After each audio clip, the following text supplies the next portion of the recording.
नवी मुंबई पोलिसांनी 2 गुन्ह्यांची उकल केली आहे। एका गुन्ह्यातील आरोपींना रंगेहात बेड्या ठोकल्यात, तर दुसऱ्या गुन्ह्यातील आरोपींना सातारा आणि कोल्हापूरमधून जेरबंद केलाय।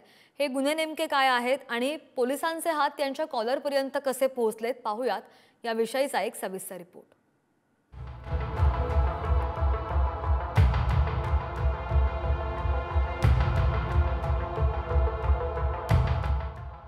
नवी मुंबई पोलिसांनी 2 गुन्ह्यांची उकल करत चौघांना बेड्या ठोकल्यात। त्यात एटीएम मधून पैसे चोरणारी जोडी आहे, तर दुसरीकडे ऑनलाईन फसवणूक करणारे ठकसेन।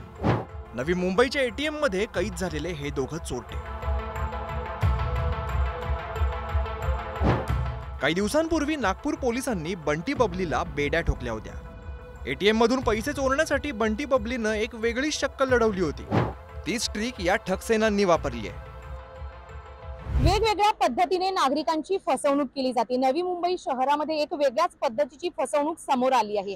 नवी मुंबई शहरातील वाशी येथे एसबीआय बँकेचे एटीएम होतं आणि या एटीएम मध्ये एका इसमाने नामी शक्कल लढवली। ती म्हणजे एटीएम मधून जिथून पैसे बाहेर येतात तिथे एक प्लास्टिकची पट्टी लावली आणि अनेक नागरिकांची फसवणूक केली। या संदर्भात गुन्हा दाखल होताच वाशी पोलिसांनी ते पहारा दिला आणि या इसमाला रंगेहात पकडण्यात वाशी पोलिसांना यश आले आहे। वाशी पोलिसांनी बेड्या ठोकलेले हे दोघे आणि नागपुरात पकडलेले बंटी बबली उत्तर प्रदेशचेच आहेत। बंटी बबली प्रमाणे यांनी देखील प्रशिक्षण घेतलं असावं असंच एकंदरीत दोन्ही जोड्यांच्या गुन्हे करण्याच्या पद्धतीवरून स्पष्ट होत आहे। मुंबईच्या गोवंडीतील झोपडपट्टीत मुक्कामी असलेले हे दोघे नवी मुंबईत येऊन एटीएम मध्ये चोऱ्या करायचे। ज्या ठिकाणाहून कॅश बाहेर येते एटीएमची त्या ठिकाणी एक पट्टी लावण्यात आलेली आहे प्लास्टिकची आणि ती कॅश येण्याचं प्रवेशद्वार बंद केलेलं आहे। त्यांनी येऊन पोलीस स्टेशनला सांगितल्यानंतर आम्ही साध्या वेशातील पोलिसांना तिथे आजूबाजूला लावून ट्रॅप लावला। काही वेळाने एक मनुष्य आतमध्ये पैसे काढण्यासाठी गेला असता त्यांनी पैसे तर काढले, परंतु त्याला पैसे मिळाले नाही, कारण त्यांनी पैसे काढल्यानंतर ते पैसे पट्टीच्या आतमध्ये अडकून पडत होते। तो मनुष्य बाहेर आल्यानंतर आरोपी आतमध्ये गेले आणि ते पैसे काढत असतानाच पट्टी काढत असतानाच त्याला जागीच पोलिसांनी पकडले। पोलिसांनी त्यांच्या मुसक्या आवळून चौकशीला सुरुवात केली आहे। ते राहत असलेल्या झोपडपट्टीतल्या घराची झडती घेतली। त्या झडतीत पोलिसांच्या हाती जे लागलं त्यावरून ते किती सरावले होते याचा अंदाजही आला। ती पट्टी जर तुम्ही बघाल ती बरोबर ज्या ठिकाणून कॅश बाहेर येते एटीएम मधून त्या साईजची पट्टी आहे। ही आतील पार्ट आहे आणि बाहेरचा पार्ट आहे असा ज्या कलरची मशीन असते त्या कलरची पट्टी, म्हणजे कोणी कस्टमर बँकेत गेल्या गेल्या तो ओळखू शकत नाही की ही पट्टी इथं लावलेली।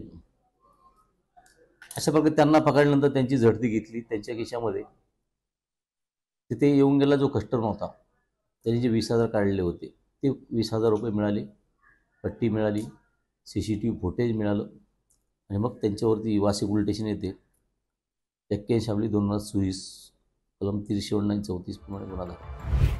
बँक कर्मचाऱ्यांच्या समय सूचकतेमुळे हे दोघं चोरटे रंगेहात पोलिसांच्या हाती लागलेत।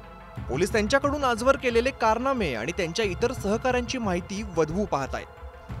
त्यांना यात यशही येईल, त्यात काय समोर येतंय हे सुद्धा पाहावं लागेल। एकीकडे एटीएम मधून तुमचे आमचे पैसे चोरणारी टोळी हाती लागली आहे, तर दुसरीकडे ऑनलाईन फसवणूक करणाऱ्या दोघांच्या मुसक्या आवळण्यात आल्या। नवी मुंबईच्या हद्दीतील एका महिलेला पार्ट टाइम जॉब देण्याच्या बहाण्यानं व्हॉट्सअप आणि टेलिग्रामच्या माध्यमातून आपली आयडेंटिटी लपवून काही फ्रॉडस्टरनी सायबर फ्रॉडस्टरनी पार्ट टाइमच्या जॉब देण्याच्या नावाखाली 17,76,000 रुपयाची फसवणूक केलेली होती। त्या गुन्ह्याचा तपास सायबर पोलीस स्टेशनचा गुन्हा असल्यामुळे आमच्याकडे आला। तो गुन्हा दाखल झाला। तांत्रिक ज्या बाबी असतात त्याच्यावरती आम्ही विश्लेषण केलं आणि त्यातील एका आणि 2 आरोपींचा आम्हाला शोध लागला। नवी मुंबईतील महिलेच्या फसवणुकीच्या गुन्ह्याचे धागे थेट सातारा कोल्हापूर पर्यंत पोहोचले। कोल्हापुरातून सागर तालुगडे तर कुमार चव्हाणच्या साताऱ्यातून मुसक्या आवळण्यात आल्या। या ठकसेनांनी सुमारे 25 जणांच्या खात्याचा वापर करून ही फसवणूक केल्याची धक्कादायक माहिती उघड झाली आहे। जामतारा या वेब सिरीजच्या कथानकाची जणू पुनरावृत्ती यांनी केली आहे। आजवर अशा गुन्ह्यांमध्ये झारखंड, राजस्थानमधील ठकसेनांची नावं उघड व्हायची। आता चक्क पश्चिम महाराष्ट्रातील आरोपींना बेड्या पडल्यामुळे खळबळ माजली। ज्यावेळेला आम्ही काळत कोल्हापूर आणि सातारा या ठिकाणी पोहोचलो त्यावेळेला आम्हाला त्या ठिकाणी 2 आरोपी मिळाले। जो यातला मुख्य आरोपी होता की ज्याच्या बँक अकाउंटमध्ये या 17 लाखमधील 3,44,000 रुपये गेलेले होते. तो एक शेतकरी, इस्टेट एजंट आणि विमा एजंट म्हणून काम करत होता. त्याचाच या गुन्ह्यातील एक साथीदार होता चव्हाण नावाचा. तो सुद्धा इस्टेट एजंट आणि वेल एज्युकेटेड म्हणजे डिप्लोमा ऑटोमोबाईल इंजिनियर झालेला हा उच्च शिक्षित तरुण होता. या दोघांनी मिळून आणि त्यांच्या इतर काही साथीदारांनी अजून त्यांचा शोध सुरू आहे, मिळून की लोकांना गंडा घालण्यासाठी आपले बँक अकाउंट यातील मुख्य जे अजून काही आरोपी आहेत त्यांना त्यांचे बँक अकाउंट दिले आणि या माध्यमातून त्यांनी फ्रॉड केलेलं होतं. त्यांच्या चौकशीत पोलिसांच्या हाती थक्क करणारी माहिती लागली.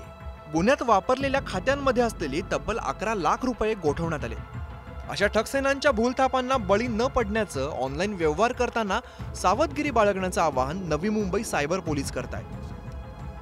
नागरिकांना माझं या निमित्तानं आवाहन आहे की त्यांनी कुठल्याही अननोन शेअर मार्केटिंग ट्रेडिंगवरती भरोसा ठेवू नये व कोणत्याही अननोन लिंक्सवरती क्लिक करू नये किंवा कोणत्याही अननोन व्यक्तीने सोशल मीडियाच्या माध्यमातून तुमच्याला कुठलीही इन्व्हेस्टमेंट किंवा कुठलाही आमिष दाखवलं तर त्याला बळी पडू नये. असं काही आपल्याला निदर्शनास आल्यास तात्काळ आपण सायबर पोलीस स्टेशनला संपर्क साधावा किंवा 1930 या नंबरवरती कॉल करून आपली सायबर कंप्लेंट नोंदवावी. व्यवहार रोख असेल किंवा कॅशलेस, तुम्हाला सतर्क राहायला हवं. एटीएमचा वापर करताना सावधपणा दाखवायला हवा. ऑनलाईन ठगसेनांचं सावध ठरणार नाही याची काळजीही घ्यायला हवी. सरकारनं, पोलिसांनी कितीही कडक उपाययोजना केल्या तरीही मनस्तापाची वेळ येऊ नये म्हणून आपणच दक्ष राहायला हवं. नवी मुंबईहून शिल्पा नरवडेसह रशीद इनामदार, पुढारी न्यूज.